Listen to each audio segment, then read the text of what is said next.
Saudações pessoal, beleza? Aqui é do Estuda Mais e vamos começar a resolução de mais um exercício de Química. Esse aqui é um exercício da FUVEST.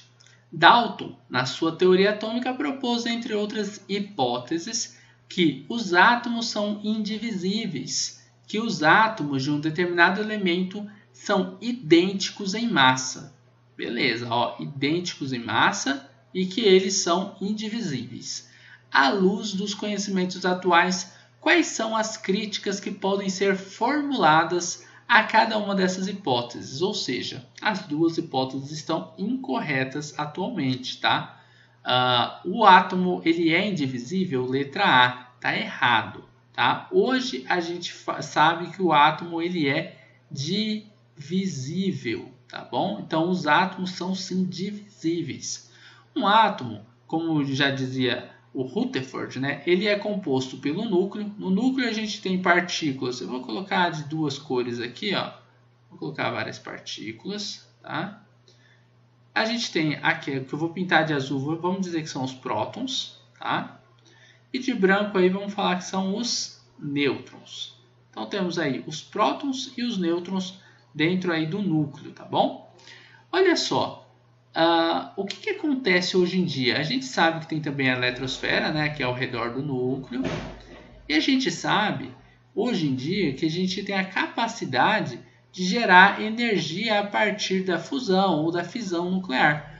Basicamente, o que a gente faz quando temos uma bomba atômica, quando você tem uma bomba nuclear, quando você vai tentar tirar energia. Vocês estão vendo que eu tenho dificuldade em fazer uma bola, hein?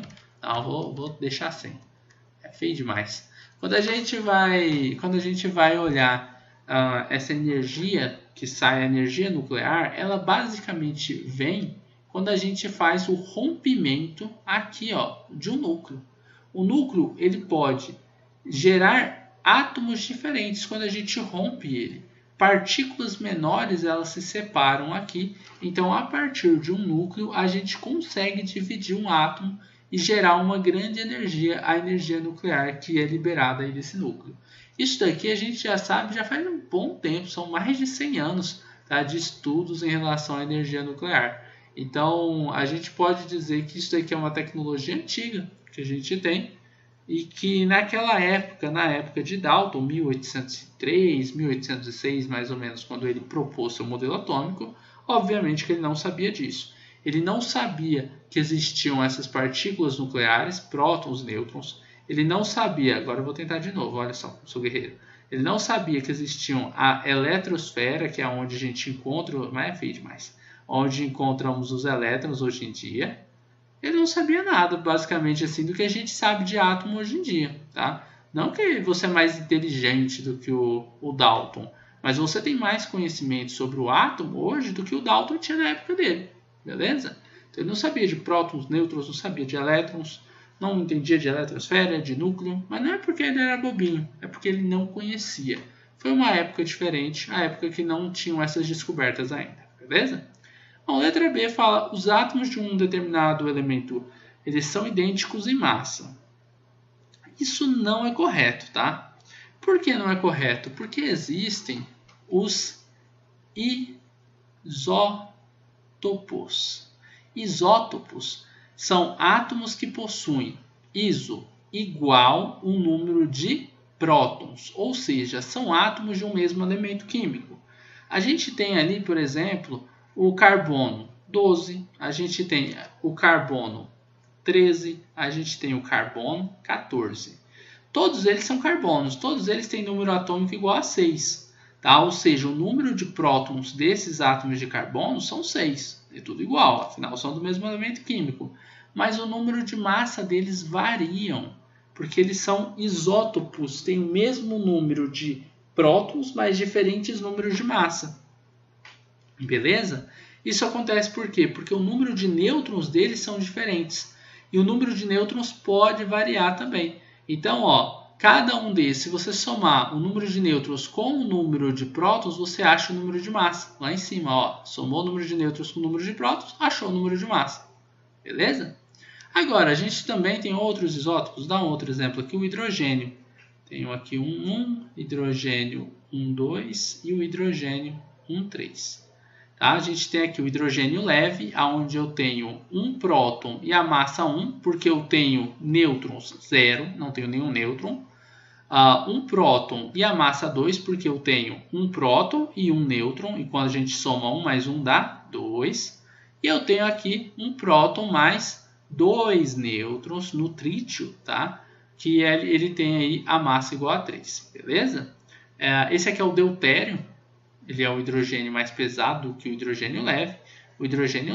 E a gente tem o hidrogênio mais pesadão lá, que é o isótopo de trítio, tá bom? Então a gente tem isótopos diferentes, o oxigênio também tem isótopos diferentes, são vários átomos que têm isótopos diferentes. Então, isso daí significa o quê? Que o número de massa pode variar dentro de um mesmo elemento químico. Eles têm o mesmo número de prótons, então são do mesmo elemento químico, são todos hidrogênios aí. Só que o número de massa varia porque o número de nêutrons pode variar, beleza? Na época de Dalton ele não sabia disso, ele não conhecia os isótopos, então era natural que ele falasse aquilo, que ele dissesse que os átomos de um determinado elemento químico são idênticos. Ele não dizia só que são idênticos em massa, ele dizia que são idênticos em tudo, em todos os aspectos. E não é verdade, eles têm nêutrons diferentes, eles podem ter a massa diferente, beleza? Bom, basicamente é isso. A gente fez aqui uma análise sobre as hipóteses de Dalton, a gente fez algumas afirmações e falamos algumas coisas acima do que Dalton dizia, tá? E estava errado naquela época, mas com as tecnologias mais modernas a gente descobriu, né, quais eram as incoerências, e novos modelos atômicos foram surgindo porque tinham que fazer correção a essas incoerências, beleza? Mas isso não é demérito nenhum para Dalton, obviamente. Se não fosse ele, talvez a gente ainda acreditasse nos 4 elementos, né? E a teoria atômica só seria descoberta aí daqui mais um tempo. Então, basicamente, a teoria atômica de Dalton é de grande importância, de grande valia para os cientistas, pois a partir dela eles foram pesquisando mais a fundo esses átomos e até que a gente chegou aí no conhecimento que a gente tem atualmente. Bom, então a gente terminou aqui a resolução de mais um exercício de química. Eu espero que vocês tenham gostado. Se vocês gostaram, já sabem, é só deixar um like nesse vídeo, compartilhar esse vídeo em suas redes sociais para que seus amigos também possam conhecer o canal de Estuda Mais, se inscrever aqui no canal, ativar o sininho de notificações e ficarem por dentro das novidades do canal assim que vídeos novos saírem. Um forte abraço e até a nossa próxima videoaula.